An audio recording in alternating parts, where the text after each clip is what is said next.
Salut, alors aujourd'hui je voulais un petit peu faire une vidéo un peu en mode pas d'excuses. On se trouve souvent des excuses pour ne pas lancer son business, surtout quand c'est dans le domaine de sa passion, on a plein de blocages. Je vais juste te parler rapidement de mon histoire pour que ça puisse peut-être un petit peu te décomplexer et que tu puisses peut-être te dire ah oui effectivement lui c'est un peu compliqué, s'il le fait je peux très sûrement y arriver. Donc moi je travaille dans les instruments de musique et plus particulièrement dans les instruments de percussion africaine, genre des djembés. Beaucoup m'ont fait souvent la réflexion, c'est mais est-ce que tu arrives à en vivre? Est-ce que c'est pas un peu la galère? Il y a des gens, tu vis de ça à 100%, comment ça se passe, etc. Mais je vis complètement de ça à 100%. Je fais plus qu'en vivre et c'est un business qui est tout à fait rentable pour moi, puisque je le fais maintenant depuis 7 ans. Et je suis en constante augmentation de mon chiffre. C'est un business qui est très compliqué. Il faut acheter tout d'abord avec des pays un peu compliqués. C'est-à-dire j'achète en Guinée, j'achète au Burkina Faso, j'achète en Côte d'Ivoire, j'achète au Pakistan.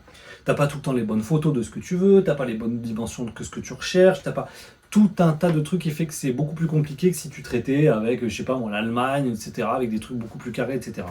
Ensuite, moi, quand j'achète des matériaux, il faut que j'achète une grosse quantité de matériaux. Si par exemple, toi, tu as une passion qui serait plutôt dans du service, prof de chant, de guitare, etc., et tout, tu n'as pas de choses à acheter. Si tu as des choses à acheter, en tout cas, dis-toi que moi, je dois acheter des grosses quantités. C'est très cher. Et en plus de ça, ce ne sont pas des fournisseurs auxquels tu peux dire « Oui, s'il te plaît, je vais te payer 30 jours fin de mois, si c'est possible, dans 2 mois, etc. » Pas du tout.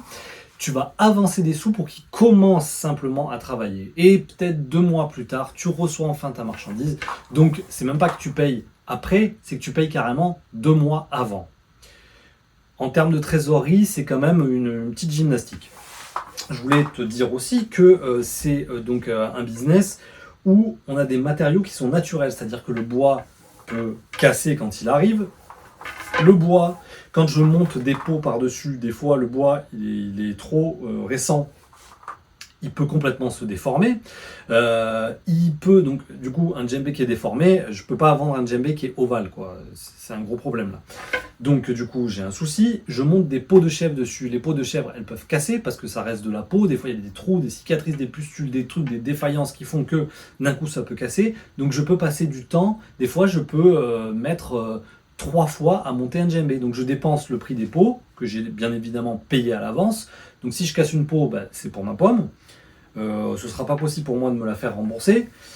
Et j'aurais passé 3 fois plus de temps. Donc c'est pour te dire que c'est quand même un business qui est vraiment pas simple. En plus de ça, c'est des djembés qui sont très chers, de la plus haute qualité. Donc en fait, ça intéresse un tout petit nombre de gens. C'est vraiment une niche.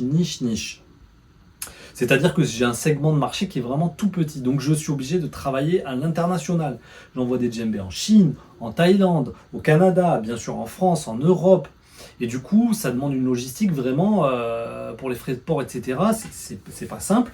Il faut savoir parler anglais. Et quand on a un business et qu'on peut viser que simplement la France, c'est quand même nettement plus simple que quand on est obligé de viser le monde entier.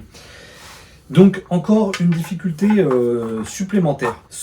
Et ce qu'il y a aussi, c'est qu'il y a très peu de gens qui en achètent. On n'est pas beaucoup à en fournir, mais il y a très peu de gens qui en achètent. Donc en même temps, il y a quand même une concurrence. Tout ça pour te dire que si toi, tu as un business de bracelets, tu sais faire des écharpes à coudre, tu sais coudre, tu sais faire des couteaux, tu fais prof de yoga, tous ces trucs-là, c'est des business qui sont déjà beaucoup plus simples que le mien.